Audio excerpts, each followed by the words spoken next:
It's just a huge honor for me today to be podcast interviewing Anna Cowdin, who grew up in Boerne, Texas. She graduated from Wake Forest University with a major in psychology and a minor in chemistry. She worked as a dental assistant, then in dental real estate, before attending Roseman University College of Dental Medicine in South Jordan, Utah, where she just graduated, 5 months ago? So how many classes have they had? I think I was the fourth one, like the first one to actually where it was all four classes. Nice. She is a mother of almost 2-year-old Emerson and 3-month-old Dillard. Anna and her husband Adam started Nomad Dental, a dental office built in a tiny house during her last year of dental school. They are now up and running with 4 locations in downtown Dallas. Anna has also launched Flossy Fix, a subscription box where she chooses dental hygiene products specifically for each subscriber. I mean, man, talk about hit the ground running. You have 4 locations. We do. And they're actually really big buildings. So they're, 40, 50 floor buildings down in downtown, kind of within a quarter mile of each other. And I'm so proud of you. I mean, most people, I graduated dental school May 11, had my office open September 21. But Oh, it seems yeah. like nowadays these kids come out of school and all they want to do is whine about their associate job and they hate working for DSOs. It's like, okay, well, you've been working for 6 different DSOs for 5 years. What has to happen for you to start their own? Do you think baby boomers like me, who's 56, were more inclined to go start up out of school than millennials are today? Yeah, I mean, I think that there's not a lot of great job opportunities as a new graduate, right? Nobody really wants to hire you because they're like, well, you're gonna be way too slow, keep me behind and everything. But I think that people are also a little too scared to go out on their own. They're told over and over and over again in dental school, like, you don't know what you don't know. You're a scary beginner and you don't know what you're doing and you need to go work for somebody for 5 years before you're, able to actually do it on your own. And I think, it puts everybody in analysis paralysis. We don't have time. We don't think we can actually go out on our own because we don't think we know enough. And we don't want to go get a job working for somebody else or working for a DSO where we're just kind of ground down all day working 6, 7 days a week. So I don't think there's a great option as a new graduate. Well, It's hard. who's telling them this? I mean, who's telling everybody in school that they got to work for a DSO? I mean, it sounds like incentivized behavior. I mean, is that Yeah, DSOs coming in and giving free pizza at lunch, then having a speaker yeah. that is from Halloween 3 Sort telling? of. Sometimes I think they're getting cuter. Some of those are pretty beautiful ladies coming in trying to tempt you into their DSO. But yeah, I mean, a lot of them are coming in, bringing you lunch, and then they're telling you all the glories of a DSO, saying you have to have a mentor. We're going to get you so much CE. Just right now you're just a beginner. Look at everything we can teach you in the next year or two, as long as you work for us. And I think a lot of people are scared. They're scared that they don't know enough. And you know what? I am a beginner, right? I'm new to this. I haven't seen everything, but there's dentists that have been doing this 60 years and they still haven't seen everything. So it's all different. Everybody's so different that you never really know what's going to sit down in your chair that day anyway. That's what I like. That's the theme song, the theme line from Pawn Shop. What he likes the most about Pawn Shop is you never know what's going to walk in the door. Yeah, That, it's that's that's dentistry. that's my only favorite show on TV. Have you ever seen Pawn Shop? Yeah, I love that show. I know. It's a great history lesson. It's a great show. And plus, he's so handsome. He's an old, fat, bald guy. And I mean, you just can't get any more handsome than that Rick guy on Pawn Shop. But it's true. I mean, and the other thing about being out 31 years is that everything you learn in dentistry is pretty much yesterday after 5 years. I mean, I can't think Yeah. of any filling, bonding. I mean, just there's nothing you learned in dental school that you'll be doing 31 hmm years later, except for Yeah. the algebra and trig and geometry. It's really great that you spent all the time learning that because that really, it's, Organic chemistry. oh yeah. So the thing, so yeah, that's what I see in the dental schools. I see the DSOs coming in, always bringing free lunch. They get everybody there and they got a really hot, well speaker that's just, Socrates said, humans only work on greed or fear, and they just put the fear of God into you. But I ask people Yeah. listening, if it's great, just show me the data. I don't know why everybody I run into quits their DSO job after a year, but then they just jump into another one and another one and Hmm. another one. I talked to a lady last weekend right here in my backyard, 5 years out of school. She's on her seventh associate job. Yeah, that's It's not like surprising at all. how many do you need before you, I mean, how many times would you have to stick your tongue in a light socket before you say, I'm not doing that? I only licked a nail one time. I have five sisters. My oldest sister told me, she goes, Howard, I was like 10, put your tongue on this nail. So I Hmm. did. Oh my God, it knocked me. It knocked me on my back. I mean, I've never licked a nail again, but I would like to see the data on the employee turnover as an associate. And I don't want to throw the DSOs under a bracket because I see the same thing in associateships. Yeah, I I think mean, dentists didn't go to school 8 years to be your employee. yeah, they don't nobody wants to work for anybody else. You ask any dental school, first year, you say, who's going to own their own dental office? Everybody raises their hand, but maybe one person, maybe two. And by the fourth year it's the same, but everybody is fearful of just getting out there and doing it, which in reality it's hard. I mean, we don't have a lot of people coming in right now, but we're getting there. We're in week two of being open, and yeah, starting out from scratch is hard because you kind of you're not guaranteed a salary every day like you are at a DSO or an associateship. So I think that's a big deterrent for people. And a lot of people don't know where they want to live. A lot of millennials kind of can't really commit to things. We have a little bit of a fear of commitment, um, and kind of an expectation that day one we're going to be, real successful, but that just doesn't happen. Particularly when you start a new office, you got to work really hard at it. So I So think there's a tell lot us of about things. Nomad. You said you have four locations? Yeah, so we have a tiny house. It actually looks exactly like a tiny house. You can find us online, and there's like a video tour of everything. And it's a dental office, and here it is behind me. Will you start a thread on Dentaltown has 50 categories, and Uh-huh. one of them is practice management. I Yeah. wish you would go to practice management and say, Howard made me do it. Start a thread on this, and then I'll post this podcast after in that thread. Yeah, so I started one on the office design or something, one kind of asking for people's opinions just to see if Oh, you anybody had did. any. Yeah, but I didn't call it Nomad Dental. I called it something else. I can start a new one. But yeah, it's a Well, tiny what? house. We drive around and park outside large office buildings. So the employees can come down for 30 minutes, hour during their appointment, during their workday, so they don't have to take off of work. So Um, which subcategory was it? I'm under office design let's see. location. Was it dental office design, design flaws, ergonomics, location and property, office decorating, dental demographics, That's a relocating your great practice? question. Let's see. It is, I don't know, I titled it Mobile Dental Office Advice. There it is on my app. Mobile dental office advice. Okay, I'll just Yeah. search for that. And Okay. I've had a few people comment. I think a lot of people think it's an access to care unit, which is what most mobile offices are, going to retirement homes or schools or things like that. Mobile dental office advice. I'm on the thread right now on my iPhone. Thank you, Steve Jobs. Yeah, I love Every that app. everybody's publishing all these things how Steve Jobs was a horrible father, and I just think it's so funny how he gave the Yeah. world an iPad. And I mean, all humans are extremely complex. And who was it? Marilyn Monroe who said, "Good girls never make history." I mean, I would go as far Well, as say, well-behaved women or something like that. I think maybe they yeah, changed it to sound a little bit better. yeah. I mean, I think that all these people are that. I mean, if you're a normal, moderate person, you probably didn't do anything.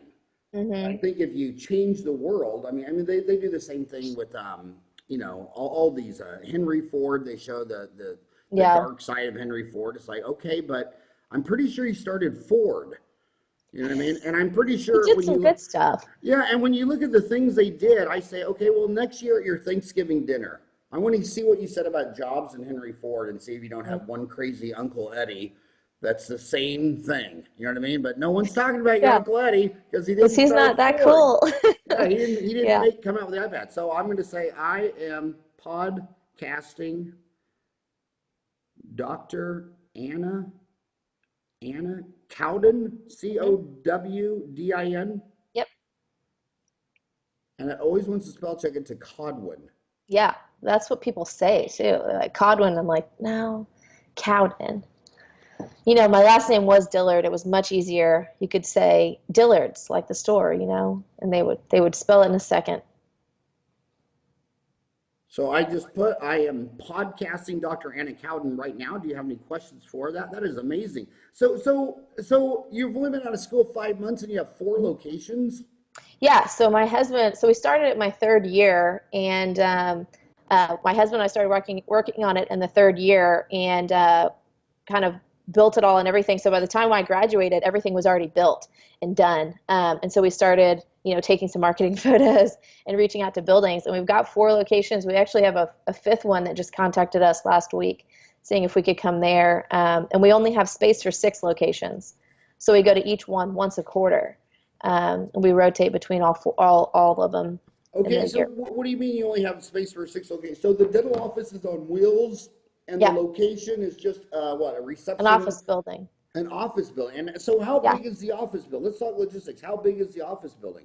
So some of them, it kind of depends. They're like, 50 floors. They're real big, very, very big buildings downtown Dallas. And we park outside. Either we hood some meters or we park in like a pay lot and pay for parking. And we stay there for 2 weeks at a time. And then we go to the next place. But each place isn't that far from each other. So if you have an emergency and you're at location 1 and we're at, location 3, then we're, less than a half a mile and we can get you an Uber to come to our other location and drop you back off at the office so you can keep working. So right now you have 5 locations, 2 weeks apart, but your business model is 6 locations, 2 weeks apart. So where did you get that business model at? So that'd be 6 times 2, that'd be every month and a half. I mean, yeah. Well, so we go to each place for 2 weeks. So we're, each month we can go to 2 locations. So the idea is that we take up in 3 months, we see all 6 locations, and then we go back and do it all over again. So every 3 months you see all 6 locations. Months. So that's very, very interesting. So you go to these 50-story buildings because is your target market people who work downtown in a 50-story building and don't want to have a dentist close to their home because they spend 40 hours a week in this 50-story building. More than that, 80 hours a week in that 50-story building. I mean, these are the the workaholics of downtown Dallas, and they can't commute. If you ask, most of the people I saw in dental school would say, I work and I just don't have the time to go anywhere. And then a lot of them couldn't even be at the dental school because it would take too long.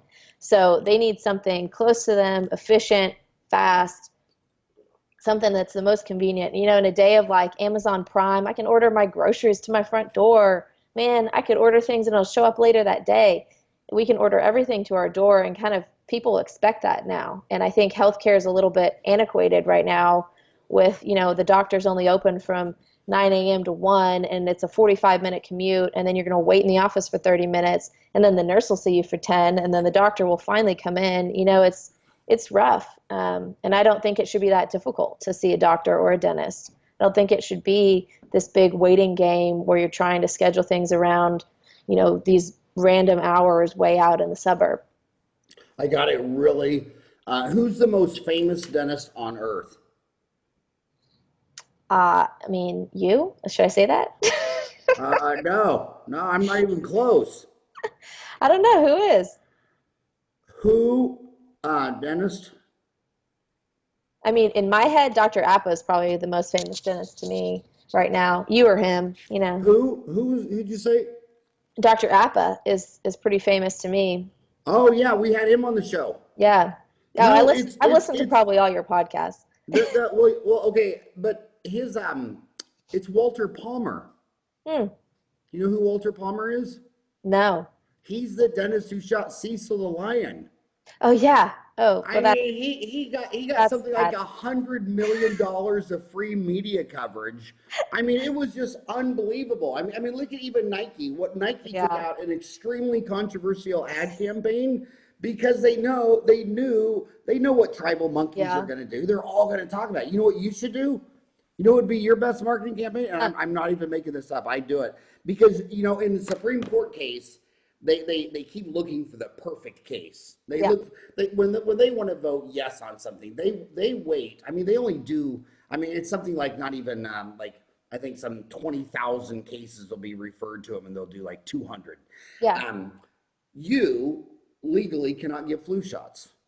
And the number one chance that one of your patients will leave and not return in 6 months and Hmm. be dead is because they died of the flu. It kills about 8 to 38,000 Wow. people a year. I'm talking about seniors. Yeah. So I can't give a flu shot in Phoenix. The state of Tennessee just passed it. Finally, Tennessee. So like right now, like I can't go to a dentist or my oral surgeon and get a flu shot. But if I walk into Walgreens, a pharmacy tech with 9 months of school can give me Yeah. my flu shot. So what you ought to do is you ought to offer flu shots when you pull up to this building. Yeah. So all these people would come down, and then you should make a poster down and say, by the way, support me because I'm a doctor of dental surgery and I'm not I legally can't do allowed to it. give a flu shot. But then have the Walgreens tech from 3 blocks away saying, see, here's Charlie. He went to school for 9 months. He can give it to you 3 blocks out of Walgreens, but I can't give it to you here in your parking lot. And I'm a doctor of Yeah. dental surgery. And the news crews would all be out there in a second saying, this, and then This the is state board, crazy. and then the state board, that board of dental examiner has this mother of two kids straight out of school offering a flu shot, and you should do it at cost, like whatever the flu Yeah. shot costs. I'm selling it at cost. I'm Yeah. volunteering my time. 8 to 38,000 people die each year from the flu, and I'm just doing my job. So how could a bunch of older grandpa people at the Texas Board of Dental, they can't spank you. They can spank me. They're not going to spank you. I mean, and you would be on the Dallas Evening Yeah. News. You'd be in the newspaper. Your website would blow up. I mean, I'm not making this up. That's what Yeah. I would do. Well, it's I it's like the dentist who did the dance. He was, just dancing, the guy from South Carolina, and now Yeah, he's all over the place. He was on yeah. the Today Show just for dancing. I was like, man, I could do that. I'm pretty bad at dancing though.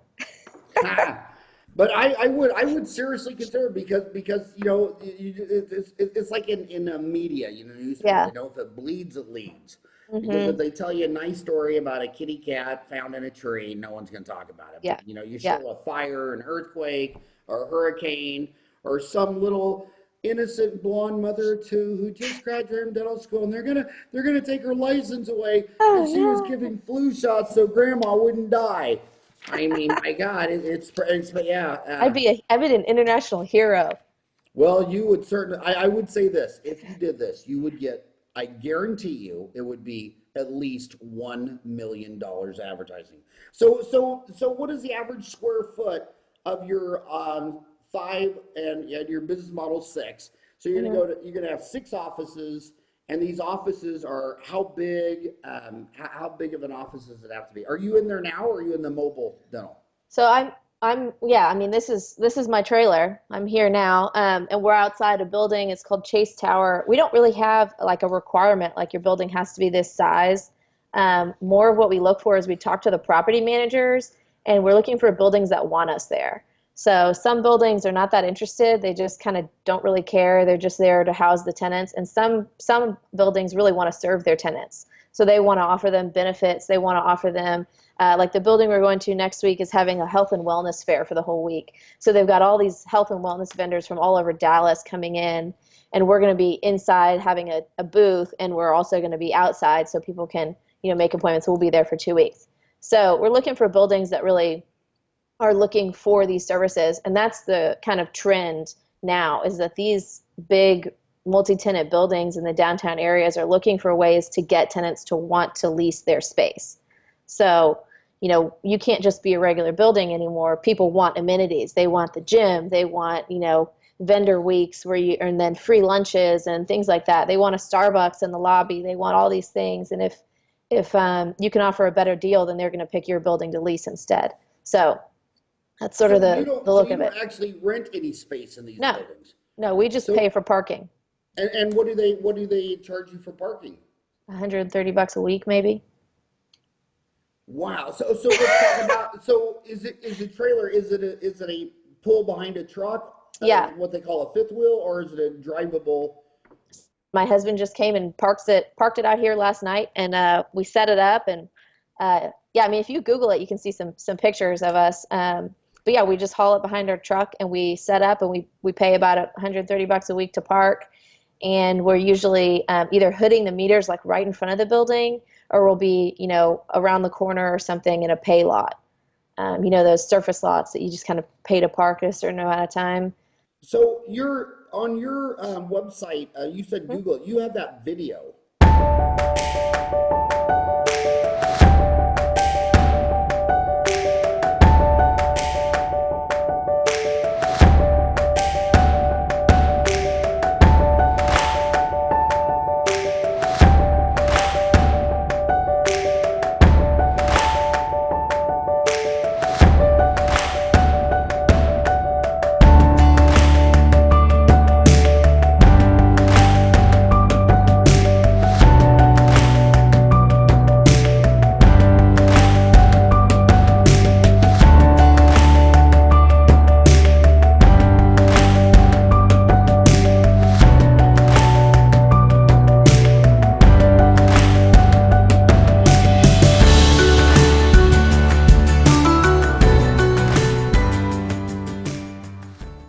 Yeah, Um, so that's a so who designed that little house? I mean, it's I very I did.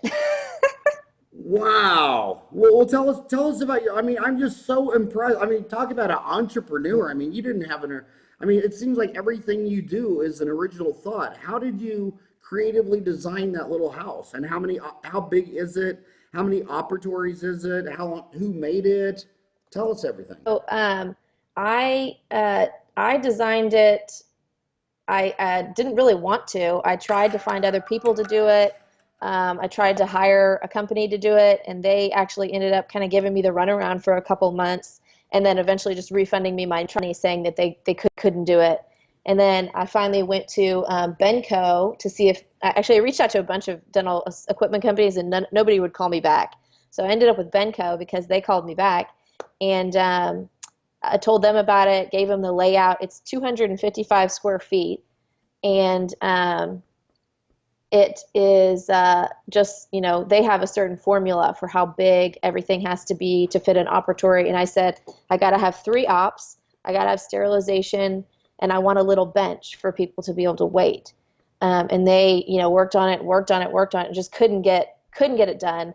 And so finally, my husband and I went out in the driveway and over Christmas, and we drew the thing out in sidewalk chalk in our driveway.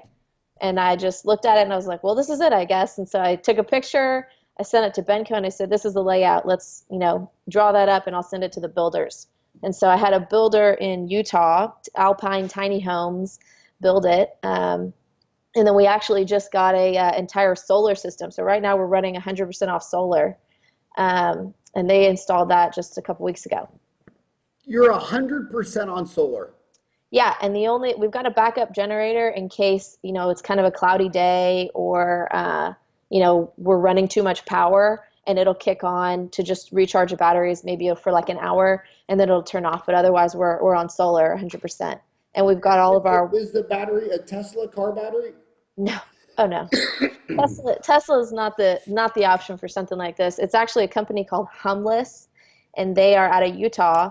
The guys are all from South Africa, so they actually came down to Texas, stayed at our ranch, and installed all the solar stuff just a couple weeks ago. So I mean, it works really well. They did a really good job. It's all perfectly timed so that at night it keeps everything cool without running the battery down. And yeah, I mean, they did an amazing job. And then we're all self-contained with our water, so pretty much we can pull up anywhere.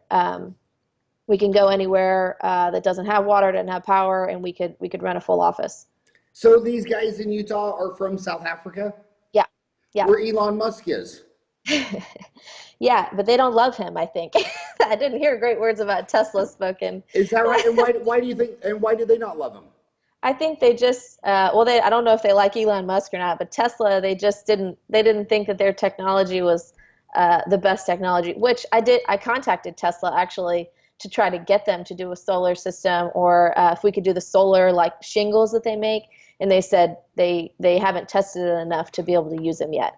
So they're not quite there. These people, they really have it together. I mean, they've got the system programmed perfectly. So it works perfectly for us, and they go in and, customize it.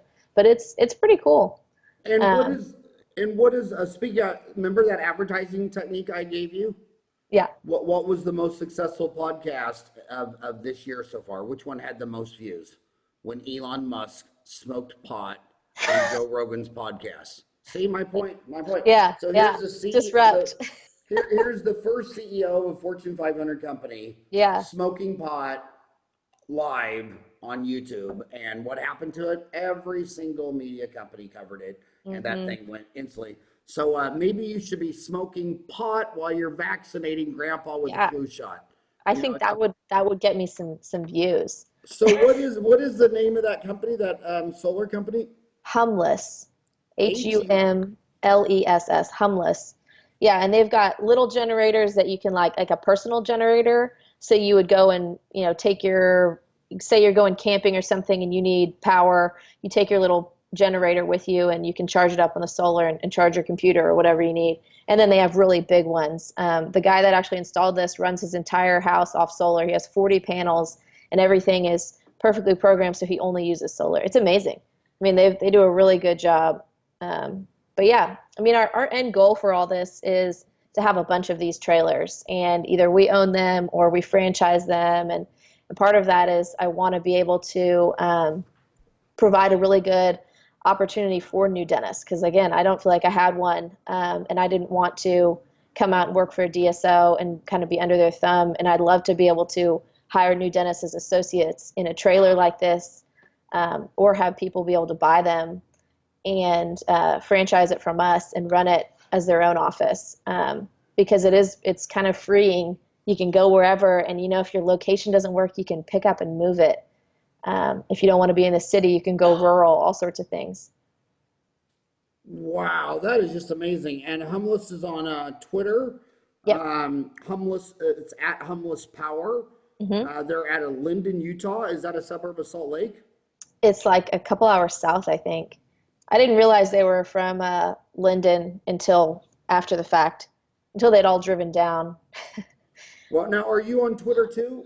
No, I do only Instagram. I deleted my Facebook about a year ago because I couldn't deal with it. You know what? It was the Hillary Trump thing. I stopped listening to the news. I deleted my Facebook. It was too annoying.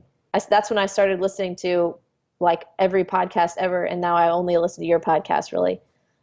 Well, you're too kind, but that is exactly why I started the podcast. It was a year Yeah, before the Trump Hillary thing, it was and too annoying. it was great listening to the townies, because here we have this Dental Town app, and it didn't even have a podcast section. So Hmm. I did the first podcast on Dental Town, Yeah, and now there's 60 people doing dental podcast, and they say they yeah, just love it because they're on their way to work, and they it used to be when I was your age, the local study club would have like one lecture a month, and it'd hmm, be after a long day at work, and then you had to have rubber chicken and rice pilaf, and then who was the speaker? Usually somebody, the periodontist across the street from you that you've heard eight yeah. times, and now with podcasting, you can listen to 60 different people in dentistry. I mean, you have Hmm. all the content in the world. So where does all this entrepreneurship? I think I figured you out in a nutshell. It was your birth and childhood on a ranch, because ranches are very. I mean, they don't delegate anything. I mean, if you're a successful rancher, you do it all. Is that what it was? Or are you a little cowgirl from a ranch? I don't know. My family owns a ranch, but where we lived was just a small town. I think, I really think a lot of it was just my parents told me over and over I could do anything I wanted to do, and they never shut anything down. It was just and really from when I told them, hey, I want to do this, they were like, yeah, go for it. Why not?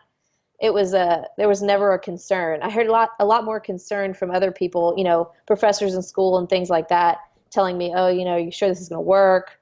Why would anybody want to do this? So my parents always just encouraged me to do whatever, and I think it just, yeah. I mean, I just jumped in with both feet and kind of didn't look back, which was scary. Sometimes I think about it and I'm like, man, I don't know if it's a good idea. And it is. I love it, and people love it. People have a great reaction to it when they come in. When they see it, it's different than what they thought it would be, and Yeah, I think it's a really fun little space. So what was the drive to go solar? Was it more a so you didn't have to plug into an electrical source in a Yeah. parking lot, or was it marketing? Well, so yeah, it was never marketing. It was more, and I like the environment, but I'm not a crazy eco-friendly person. A lot of it was just I didn't want that generator sound. I knew that people wouldn't let us plug into their power, and then I didn't want that sound of that generator because it's such a loud environment, especially like right when you're walking in the office, it's really loud, and right when you're leaving, it's really loud. And I wanted something easier. I didn't want to have to run on gas all day or propane all day. It's just a huge waste. And so we looked at solar, and yeah, and they actually were able to do it better than I thought. We've got 15 panels on the roof, and they have this big old unit generator and inverter and all that's keeping it all going. That So I is mean, yeah, amazing. yeah. So Yeah. we just have to we use maybe 5 gallons of gas every 3 days or so, and that's just to charge it if we're having a cloudy day. So then your marketing is just location, location, location. You're going to a 50-story building. How many humans do you think are in a 50-story building working? Oh, a couple thousand at least. Wow. And you only need one dentist for every 1,850 people. Hmm. So you're going, so every 2 weeks, you're going to like another city of 2,000 people. So what is the marketing mostly? That when they pull in and go to work, they see your little house there and your sign and Yeah, so some of it's that. A lot of it's the property managers. They send our information out to all the tenants. So they send our brochure out in their email blasts every week. And then usually we'll come in the week before that we go to the building and kind of sit in the lobby and people walk by and meet us and wonder if I'm actually a dentist because I look like I'm 18 or something. And so, yeah, I mean, it's a lot of kind of word of mouth at this point because we don't have a lot of money to do big marketing or anything. We can't compete with the dentists who do the billboards in downtown Dallas and all that. So we're everything is spin. So what I used mhm. to do when I came out of school, I opened up mine. I was 24 years old. How old are you? I'm 29. 29, and I was 24. So the only advantage I had was I was already bald. So they thought, maybe I was 29.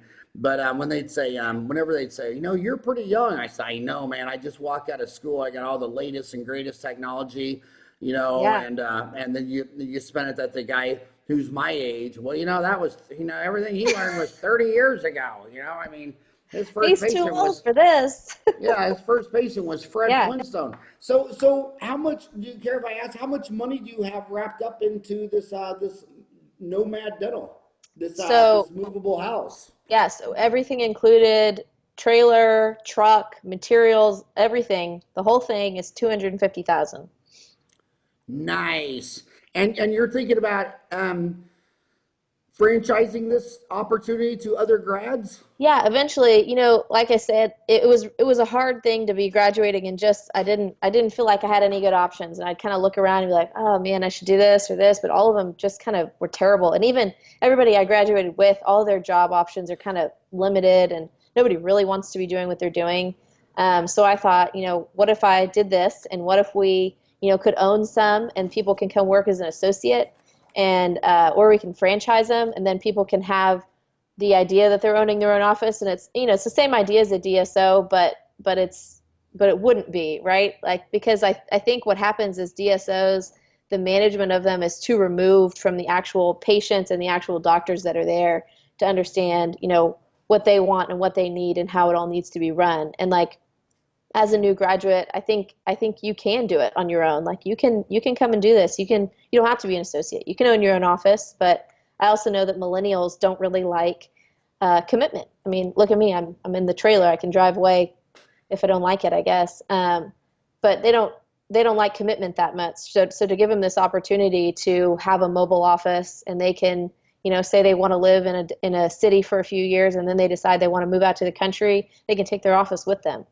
And so I think it's a good opportunity for people, and I really enjoy it. I think that the patients enjoy it, and so I'd like to expand it to other parts of the country or other cities. And we have people in Austin that are driving to Dallas to see us, so I'd love to open one in Austin and Houston and things like that. I think it would be I think it'd be a great service. I think people that work really hard, a lot of people have two parents that work now. So both husband and wife work. They got kids at home and daycare. They can't afford to take off of a whole day of work just to get out to the doctor or the dentist. They got the pediatrician. They've got all of it, and you can't do it all. It's too hard. I've been there, do that. That's what I do, and I can't do it all. So you need somebody to try to help you out and make it a little bit more convenient for you. So what do you do with, so on that subject? Well, first of all, you said so many things I want to talk about. Number one, yeah, if you could just sum up what, the only two countries that make a car is Japan and Germany. The second tier is America's Chrysler, Chevy, Japan, Koreans cars, Hyundais. Look at Samsung. They're Korean refrigerators. You talk to any service tech, they just tell you Yeah. they're just horrible. So the only two countries that make anything of high quality are Japan and Germany. And what do? It's engineers all throughout. Like you go to Boeing, their management is in Chicago, and they make the airplanes in Seattle.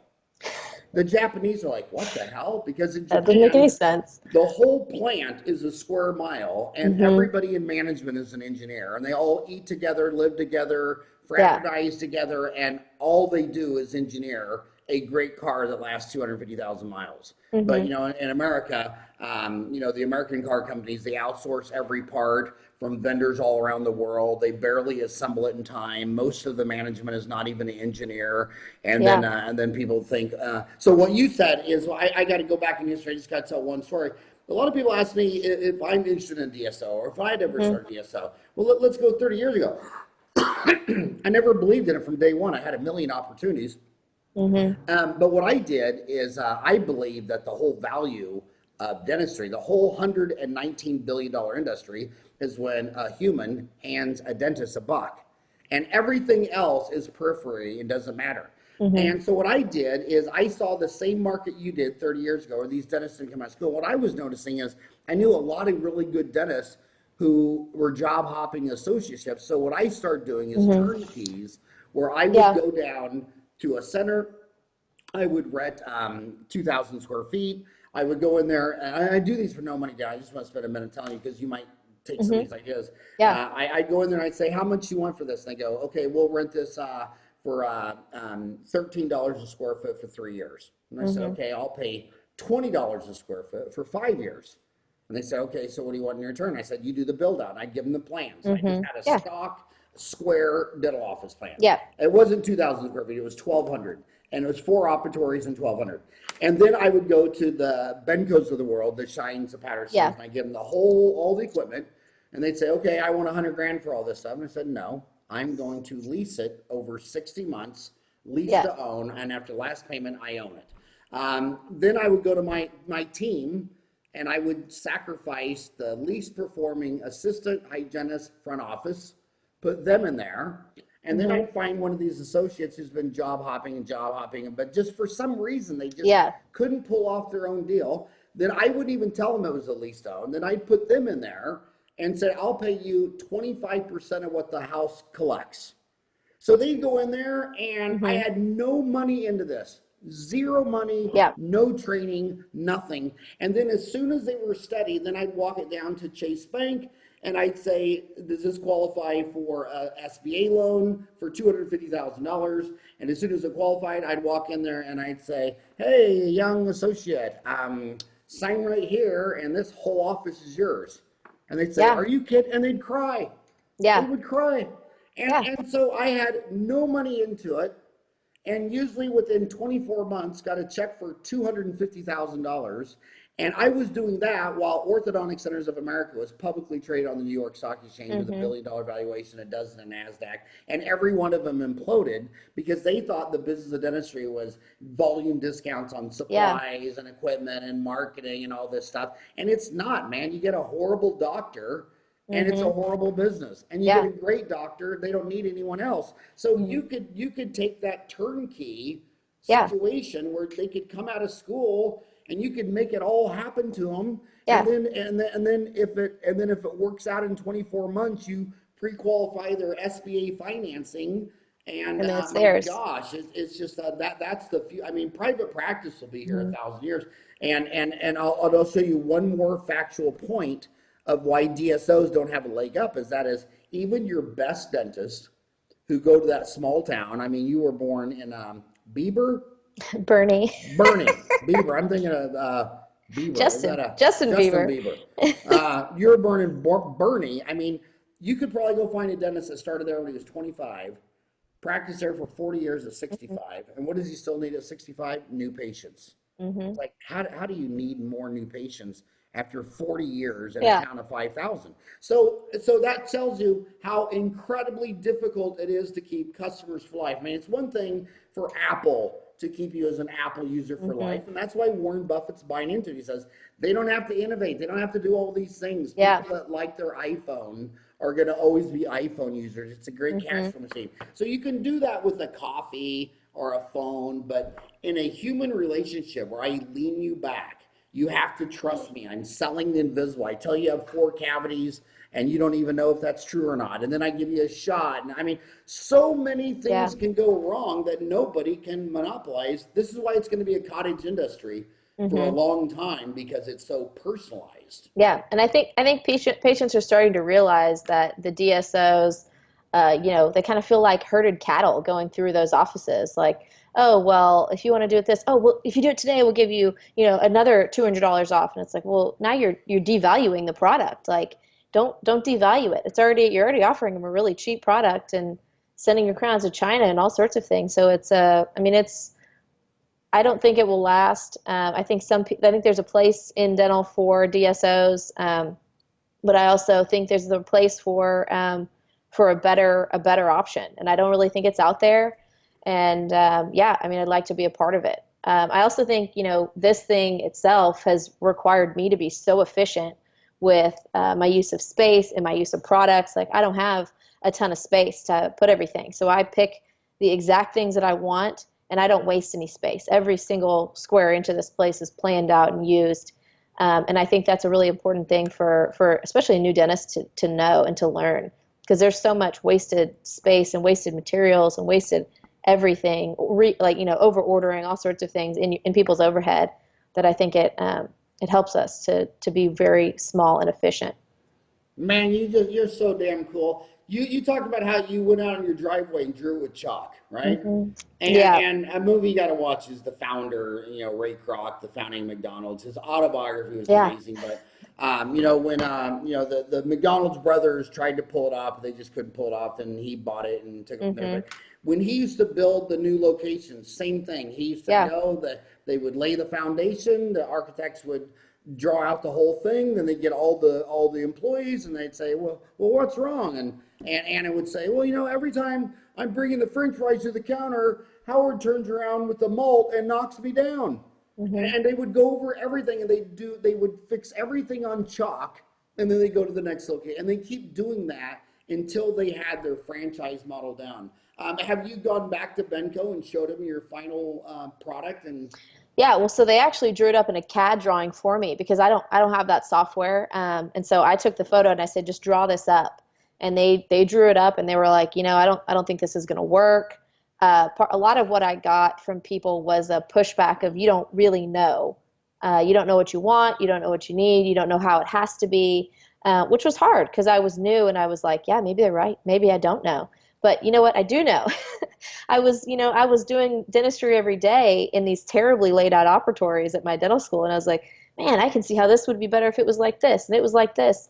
And, we did like during our soft opening, kind of one of the first things we did was a 2 days of free dental care for the Dallas Police Department. So we drove to the police department, parked right outside, and the officers could just come right outside and get in our little chairs. And I saw 50 officers in 2 days, and we were just going through as fast as we could, trying to keep them all on time. And this thing ran like a machine. It was great. It worked so well. The layout was perfect.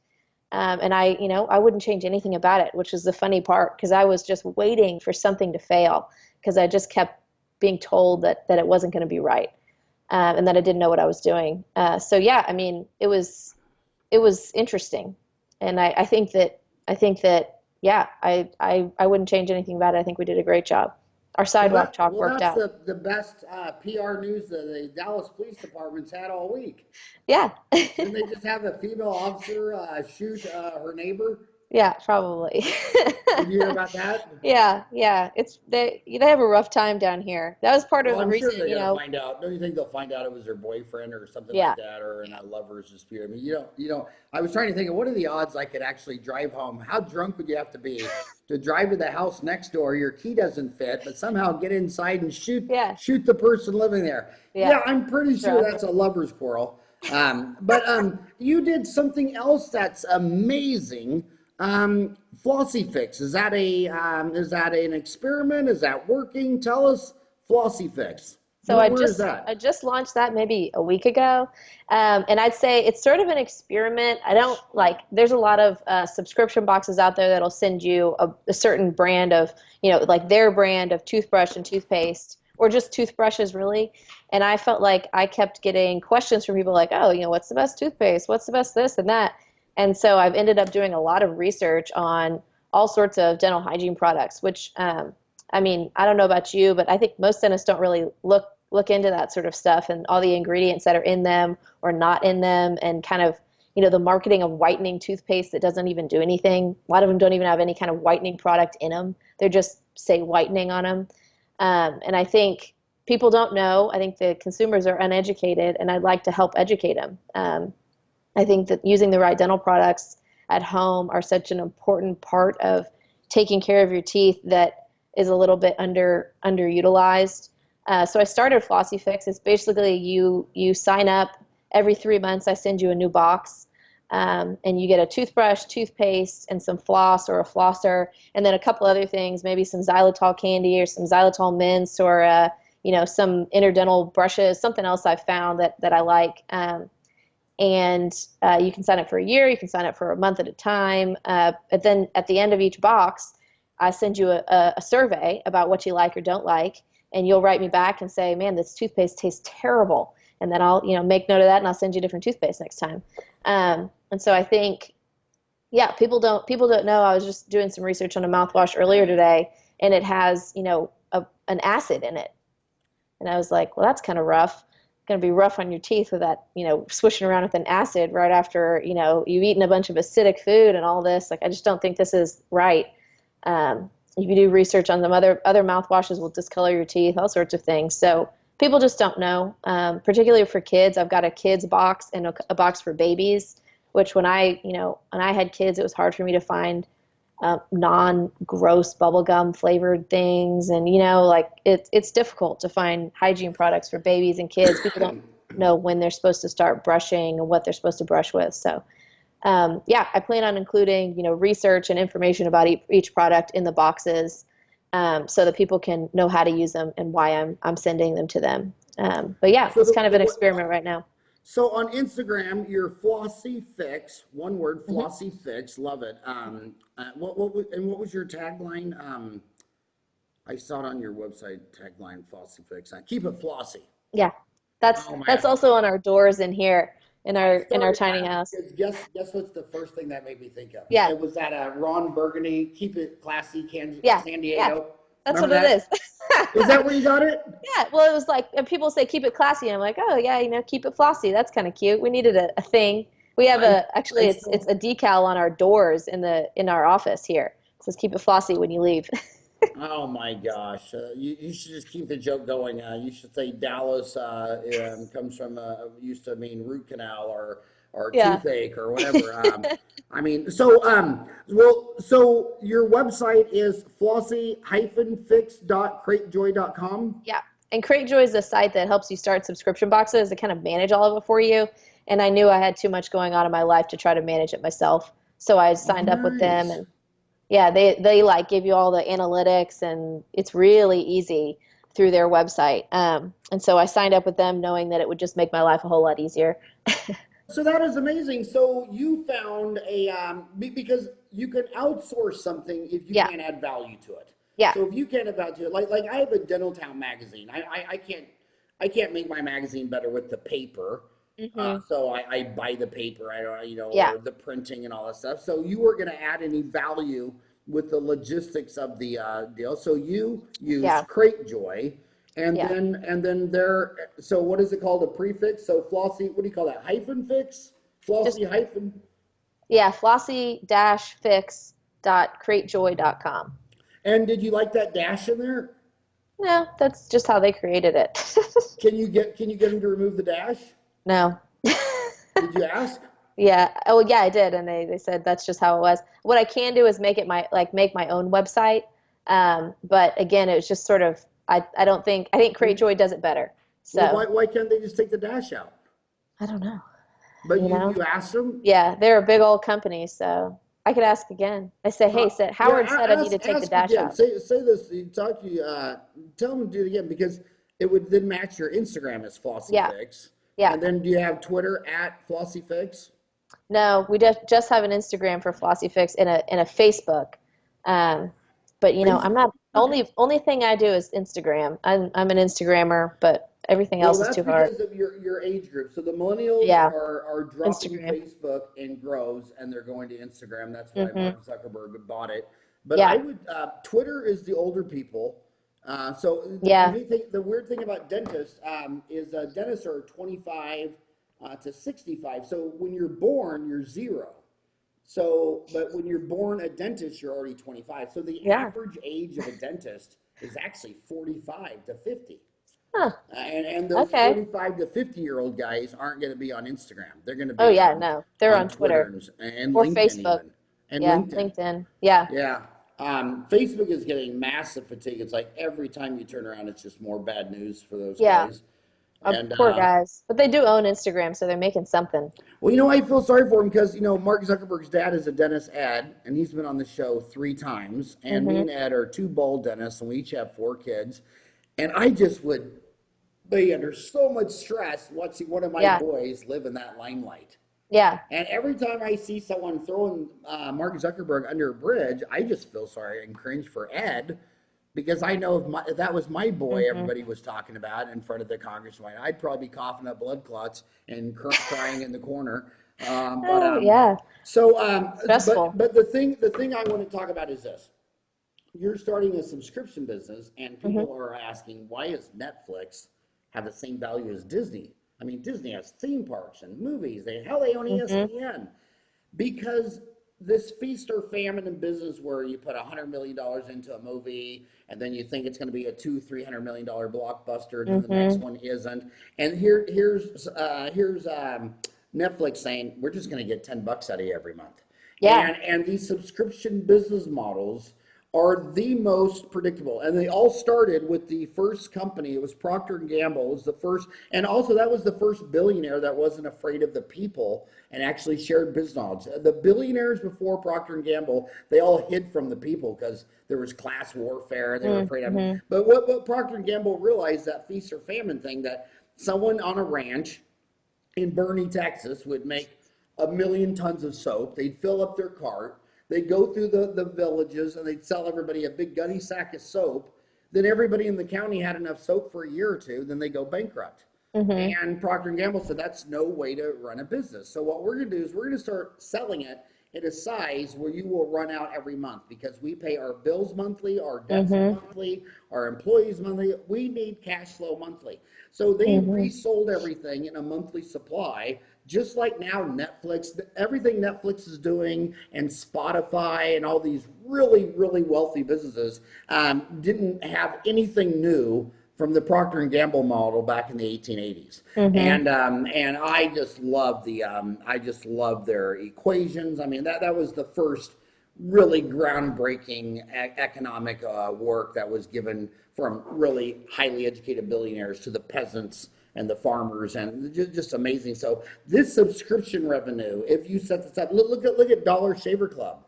I mean, those Hmm. guys set up that Dollar Shaver Club, and then they unloaded that thing for $1 billion. Another friend of Hmm. mine, he passed away. I have 4 people that have come on this show that have passed on. One of them was Bob Ibsen. Same thing. He started that Rembrandt toothpaste company because it Hmm. was so counterintuitive that when you were making composites, if you had the dull abrasive that's used in all the toothpaste, it actually makes it dull, and it's counterintuitive to think that you needed something stronger like a Yeah. titanium dioxide, something to polish it.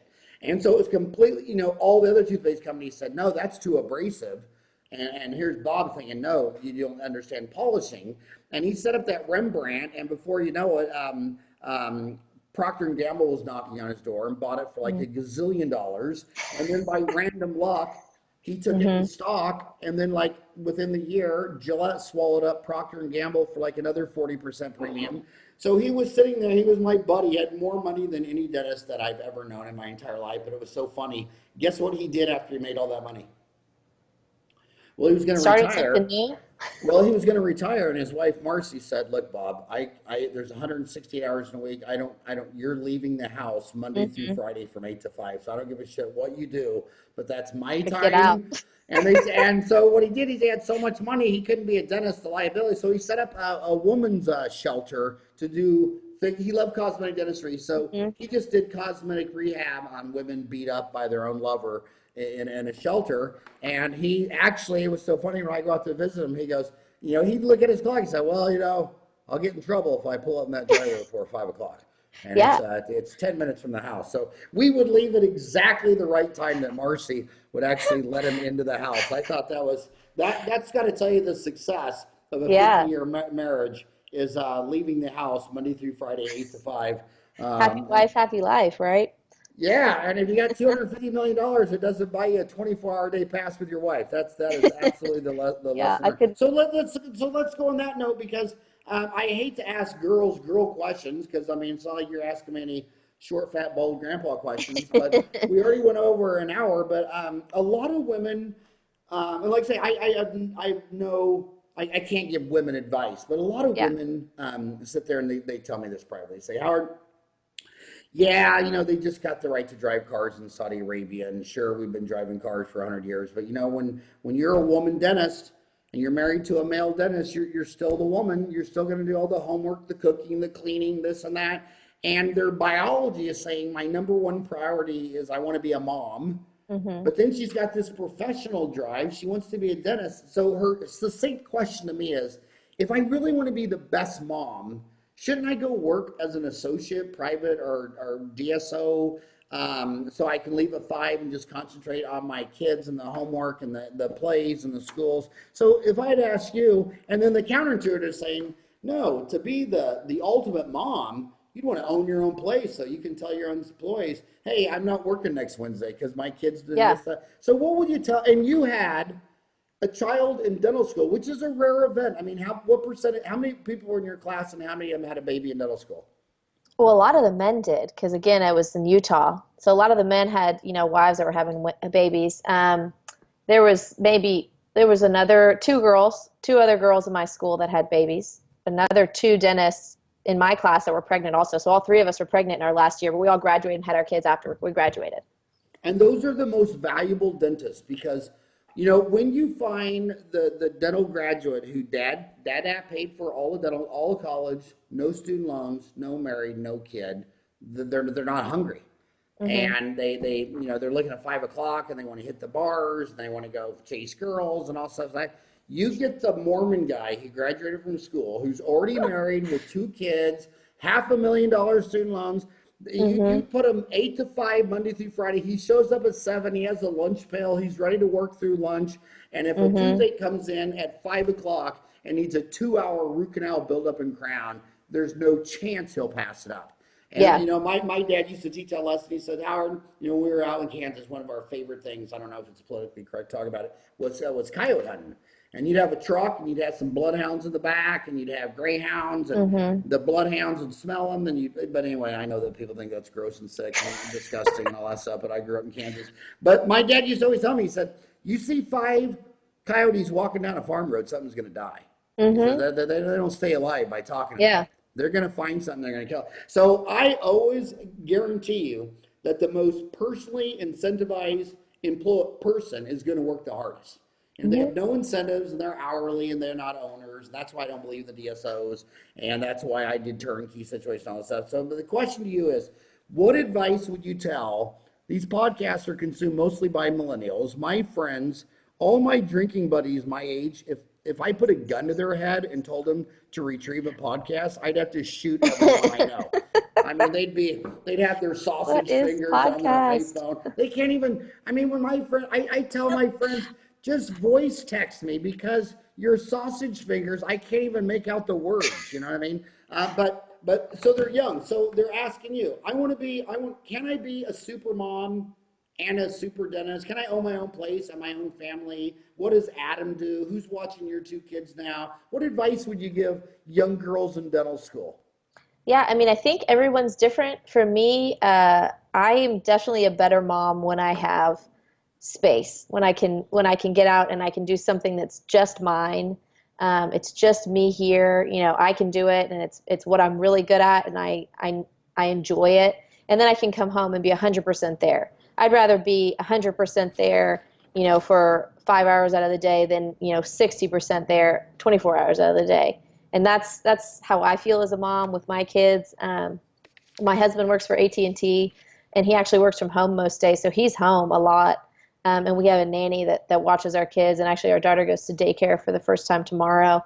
But yeah, I mean, for me, the advice is just, yeah, go for it. And like you said, I can say, hey, we're not going to work tomorrow because of this, or hey, I want this whole week of Christmas off. We're going to do it because now, you know, this is my place, and I know I can make up for those lost hours in the weeks before or the weeks after, and I'll work really hard to get there. I think that moms feel a lot of guilt, and there was a lot of guilt that I felt during dental school. I'd leave my daughter at home, and I'd sometimes come home late because of, you know, a 2-hour root canal that happened at the end of the day, um, and I'd feel really guilty about it all. And then I realized, you know, yeah, I just like it's great for her to see me working. It's great. There's all this research saying that kids who have working moms have a greater respect for women.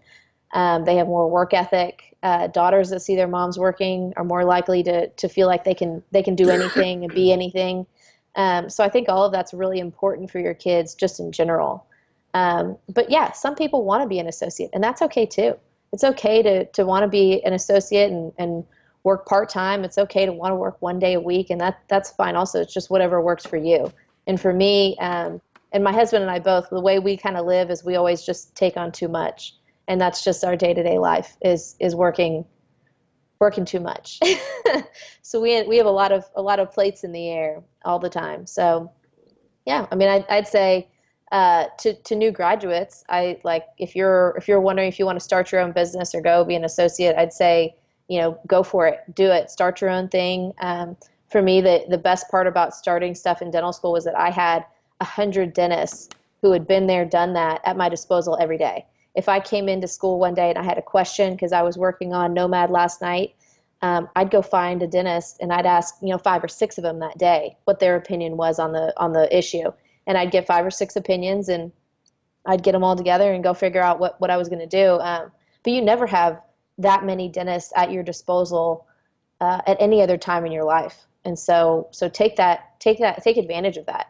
You know, they don't teach you everything in dental school, but a lot of those dentists are own a private practice, and they know, they've been there, they've either failed or they've succeeded, and they know all sorts of things. So it's important to take advantage of that while you're there. And the profound thing there was you're seeing this huge problem in Japan where just forever, for thousands of years, you made your parents happy and you Hmm. tried to get in the best schools and to get in the best colleges. And now the millennials, the birth rate is under 1. It's only like 0.9. You need, I'm sure in Texas you're well aware of raising cattle. Hmm. Humans need 2.3 kids per family just to maintain the herd. So when you go to the 20 richest countries in the world and back out immigration, the Hmm. populations are shrinking. So Japan doesn't have any immigration. So every day on the island of Japan, they have less people than the day before. And that's why they're Hmm. so into robotics, because they're not having babies. And it's okay. I saw that in my generation, you know, a quarter of the baby boomer women didn't want to have babies. And Hmm. anywhere they go, I mean, your own relatives is something wrong with you? I mean, when am I going to make your grandchildren? When are you going to make a baby? Hmm. And you'd be sitting there saying, you know, shut up, it's okay. Yeah. She doesn't want to have a kid. Why does she have to have a kid? Because she's a girl. Yeah. And now they think a quarter of the baby boomers didn't have children, and they think it's going to be a third of the millennials. And basically, in economic theory, a baby is basically very treated like a luxury item. Mm, And, yeah. but anyway, so it's okay if you don't want to get married. It's okay if you don't want to have a kid. It's okay. So you had two. Is that two of two? Are you done? I had four. You know, I I'm don't just know. playing I it by have three ear. siblings. I got three siblings, and I really liked being one of four, but two's kind of a lot right now. But Well, we've got a I 3 month old, so he keeps me up all night, and then I wake up at 5 a.m. and it's a little much sometimes. But I think maybe as he gets older, it'll maybe another one. Who knows? But we got to end on this point because it's such a valid point. Is that I know the young people know it all, but some of us real old grandpas know something too. And Yeah, it's no good time to start your own dental office or have a kid. And yeah, when you come out of school, there's things. It's the same thing in the military. Your own military will tell you all the way back to the Romans that the mm, best recruits were the youngest boys. Because when you recruit older people as a soldier, they start asking questions. Well, do you think that's a good idea? Don't you think we might get shot? So they want the only person who will attack a machine gun is an idiot male between yeah. 14 and maybe 25. They don't, and so you come out of dental school, you're already 25, Hmm. and then you say, well, I'm going to delay having a baby or starting my practice. Well, by the time you're 29 or 30, it's like, well, we got a house and we got a nice lifestyle. Hmm. And there's just some things that if you truly want to do it, there's nothing better than youth and stupidity and dumb. Yeah. And Just starting jump your own in. business, starting your own business is all kinds of risks. So if you're Hmm. risk adverse and you're intelligent, dumb people don't know the risk. Hmm. Smart people sit there and they say, "Oh my God, there's a lot of risk."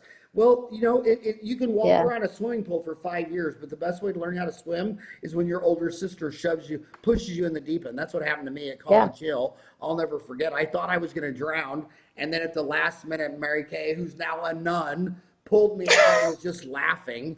And it's like, yeah, Oh, yeah, laughing. yeah. I almost thought I was going to die, but that's how you learn how to swim. So Yeah. if you're in Well, dental yeah. school and you say, I think the best job in the world would be being an associate. And again, half the associates are in private practice, only half are in DSOs, and they're Hmm. both equally say, I don't like this throwing Hmm. DSOs under bridge because associates aren't happy anywhere because that's how humans roll. Humans want Yeah. their own house, their own dog, their own car, their own wife, their own kid. They're not these communal ants that all live in a big home. They're not termites, they're Hmm. monkeys. They want their own cave. And when you're highly educated and you're a doctor, a lawyer, a physician, a dentist, and you got Hmm. some guy over there telling you something to do that you don't want to do or you don't agree with her, you're not happy. And so the best decision is to open Yeah. up your own damn practice. And how can I help you grow your subscription revenue model? Because that's the business. When I look at everything you do, Yeah. setting up a turnkey operation and being a role model for graduates come out, that's amazing. The subscription revenue thing, if this took off, this could be a dollar shave. You could be the second dentist I know who sold something to Procter and Gamble for a couple $100 million. Did you Yeah. post it on Dental Town? Yeah, I will. And yeah, I guess for me, it's just the awareness, right? Nobody knows it exists. But I think it's something everybody could use. So it's applicable to every single human and their babies and their kids. So we got a big audience. Yeah, I mean, So my emails, spread the my only word. email is howard@dentaltown.com. Hmm. Send me what you want to push out because there's a 250,000 people on Dental Town, 300,000 follow me on Facebook. I think 25,000 Twitter, 36,000 LinkedIn. I will push this out. I'll try to make every one of my homies know about this. No, seriously, Yeah, I just think you're so damn cool. You're such an entrepreneur. You got a subscription revenue business going.